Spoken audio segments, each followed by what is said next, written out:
Saudara, polisi menyebut dendam sebagai salah satu motif tindakan pelaku peledakan SMA Negeri 72. Sementara asal bahan peledak yang digunakan anak berkonflik dengan hukum masih didalami. Ledakan di SMA N72 meninggalkan dampak mendalam bagi siswa, guru, serta seluruh pekerja di lingkungan sekolah maupun orang tua siswa. Selain luka fisik yang diderita, trauma pun menjadi PR yang kini harus ditangani dengan seksama. Sedangkan pelaku yang juga merupakan seorang siswa kini masih dirawat intensif. Polisi pun masih menunggu kondisi pelaku membaik untuk meminta keterangan lebih lanjut. Namun dari penyelidikan yang telah dilakukan, pelaku ledakan SMA N72 disebut terpengaruh dari konten kekerasan yang dilihatnya di internet. Anak berkonflik dengan hukum itu juga disebut memiliki dendam yang kemudian mendasari tindakannya itu.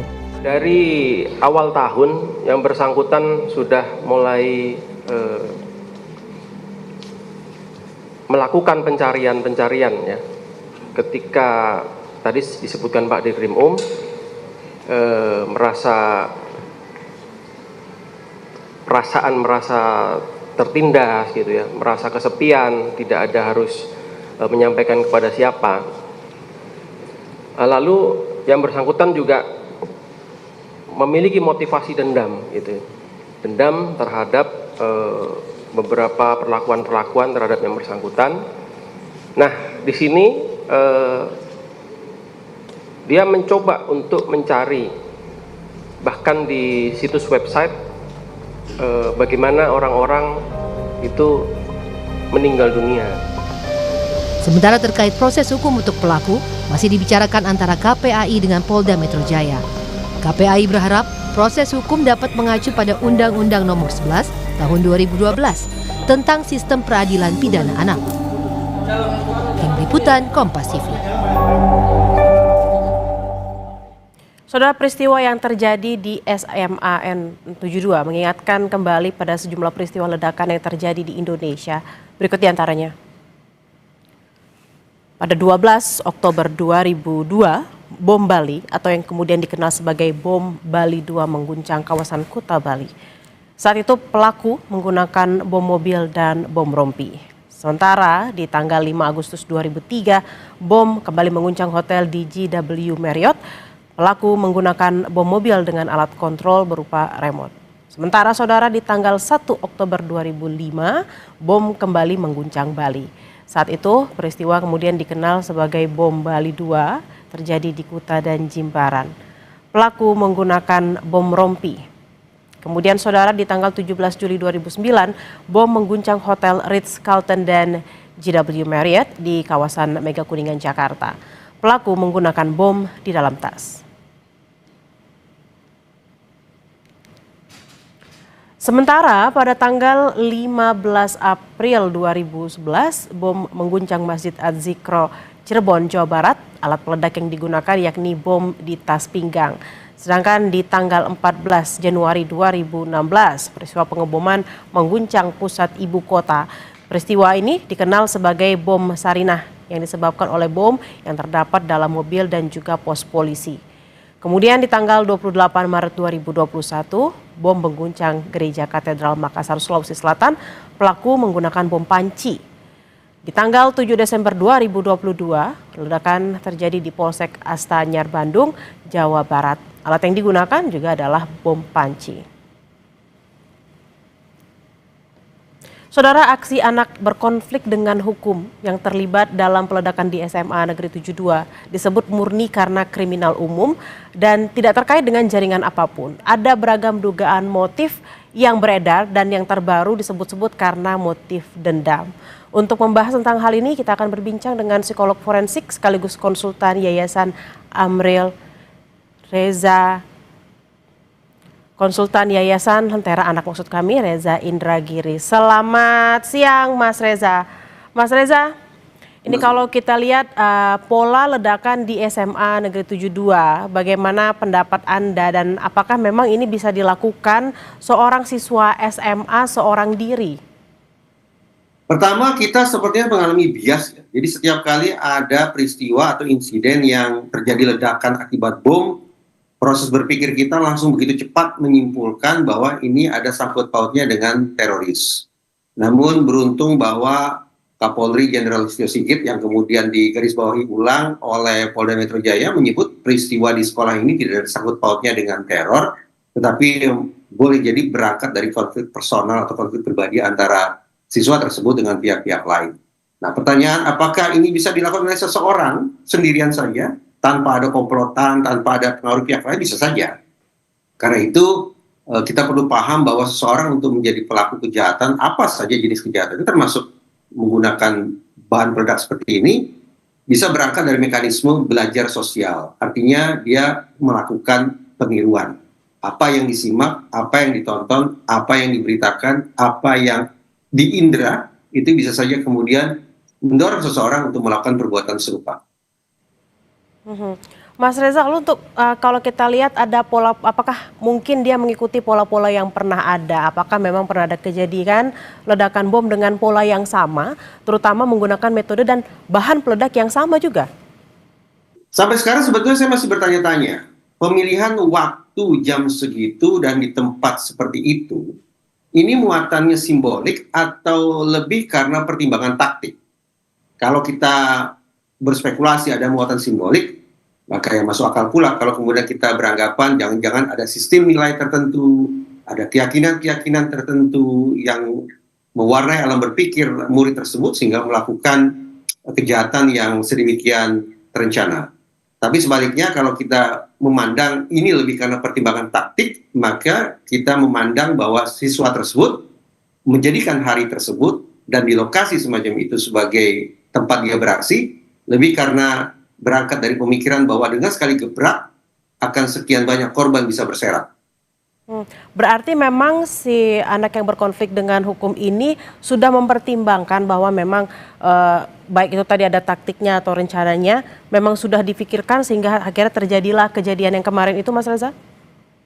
Kita tentu bersepakat ini adalah boleh buat kita menyebutnya sebagai kejahatan yang berencana. Walaupun sebetulnya untuk kasus-kasus pidana yang dilakukan oleh anak kita lebih tepat menggunakan istilah kenakalan, tapi dengan bobot yang sedemikian besar tampaknya tidak keliru juga kalau kemudian kita gunakan kata kejahatan. Sekali lagi kejahatan berencana. Cirinya apa? Dalam kejahatan berencana, pelaku sudah mempertimbangkan atau memperhitungkan adanya target, insentif, sumber daya, dan risiko. Perkiraan saya, 4 unsur ini juga sudah masuk dalam kalkulasi ABH tersebut. Sehingga sekali lagi, ini bukan kejahatan spontan, bukan sebuah aksi yang berlangsung sekonyong-konyong, tetapi merupakan aksi yang sifatnya berencana.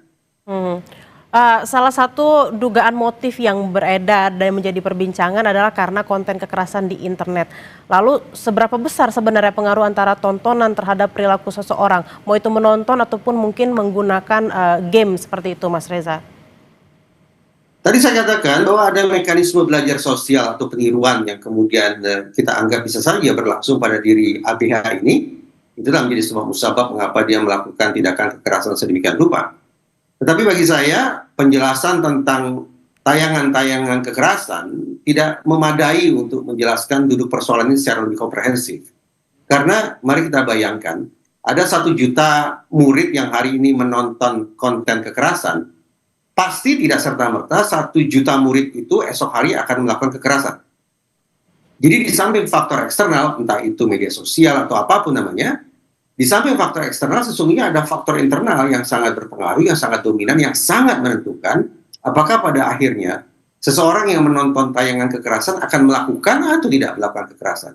Nah, sampai hari ini kalau kita berbincang tentang faktor internal yang mungkin berada pada diri ABH tersebut, memang penjelasannya belum mencapai kesepakatan ya menurut saya antar lembaga. Contoh, dari Polda Metro Jaya menyebut ini barangkali bersangkut paut dengan perlakuan yang tidak tepat yang saya bayangkan selaras dengan perkataan Kapolri, ini bersangkut paut dengan perundungan. Sementara kemarin di Sapa Malam Kompas TV sempat saya berbincang dengan salah seorang komisioner KPAI yang menyebut bahwa ini boleh jadi bersangkut paut dengan pola pengasuhan yang tidak adekuat atau tidak optimal.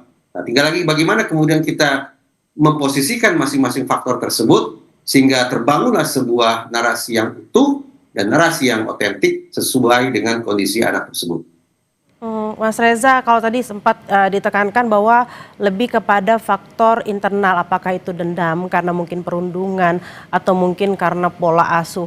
Lalu apa dorongan sehingga akhirnya ABH ini kemudian melakukan tindakan meledakan bom di sekolah? Apakah memang bisa melakukan sejauh ini karena rasa sakit hati tadi? Saya selalu berasumsi bahwa korban perundungan tidak hanya mengalami viktimisasi tunggal, tapi dia mengalami viktimisasi majemuk. Viktimisasi pertama bermula ketika dia mendapatkan perlakuan yang katakanlah tidak menyenangkan dari teman-temannya.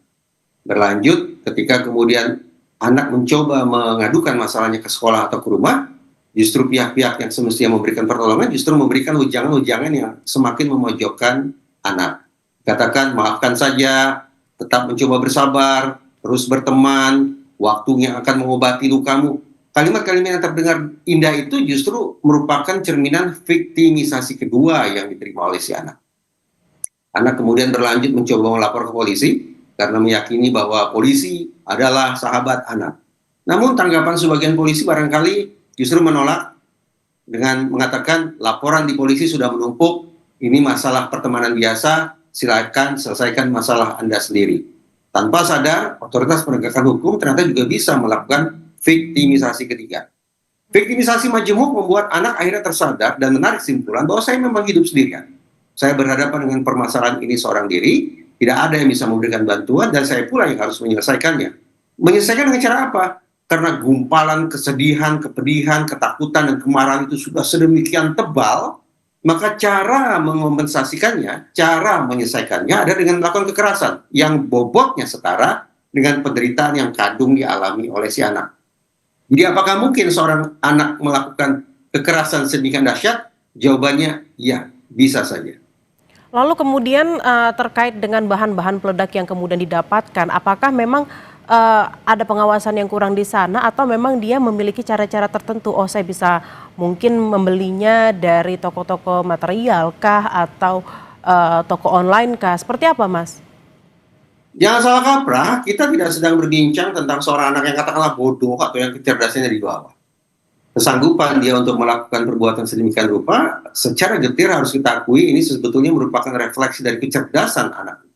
Namun sayang, kecerdasan itu terbangun lewat proses belajar yang tampaknya tidak begitu tepat. Bahwa alih-alih menyalurkan energi yang dia punya, alih-alih menemukan solusi yang jitu untuk mengatasi persoalannya, dia justru menempuh jalan yang salah, mendapatkan pasokan informasi yang tidak tepat, sehingga melakukan kekerasan sebagai bentuk ekspresi kecerdasan sekaligus sebagai bentuk penyelesaian masalah yang akhirnya dia pilih. Mas Reza, Dari memang Polda Metro Jaya dikatakan bahwa bahan peledak yang dia gunakan tergolong low explosive. Saya bayangkan material untuk pembuatan low explosive relatif bisa didapat di banyak tempat. Mas Reza, lalu memang kita kan berharap tidak ada yang mengikuti, namun kan remaja ini kan masih berkembang seperti itu ya, dia masih mencari jati diri. Agar tidak terjadi lagi di kemudian hari, tidak ada yang mencontoh hal serupa, apa yang harus dilakukan? Kita punya kepentingan dua hal, memunculkan deterrence effect langsung dan deterrence effect tidak langsung. Deterrence effect langsung artinya adalah bagaimana agar anak ini kelak tidak mengulangi perbuatannya, sementara deterrence tidak langsung adalah agar anak-anak lain, murid-murid lain tidak meniru perbuatan serupa. Rumusan untuk memunculkan deterrence effect adalah otoritas penegakan hukum harus bekerja secara cepat dan ajak. Saya ulangi, cepat dan ajak, artinya konsisten. Sepanjang otoritas hukum bisa memastikan bahwa proses ini bisa secepat mungkin masuk ke ruang persidangan, kemudian seluruh orang Indonesia, wabil khusus anak-anak kita, bisa melihat bagaimana seorang pelaku mendapatkan sanksi atas perbuatannya, dan itu juga berlangsung secara konsisten, maka mudah-mudahan sekali lagi deterrence effect akan bekerja. Namun saya perlu tandaskan, bahwa dari segala macam narasi yang sudah berkembang sejauh ini, tampaknya kita harus punya keinsafan. Kita tidak semata-mata berbincang tentang seorang siswa SMA yang berkedudukan sebagai pelaku atau anak yang berkonflik dengan hukum, tapi pada saat yang sama, besar kemungkinan anak ini juga sekaligus korban. Pertanyaannya, terhadap anak sebagai pelaku, kita akan mintai pertanggungjawabannya secara pidana. Tapi anak sebagai korban, bagaimana negara akan merealisasikan perlindungan khusus kepada dirinya?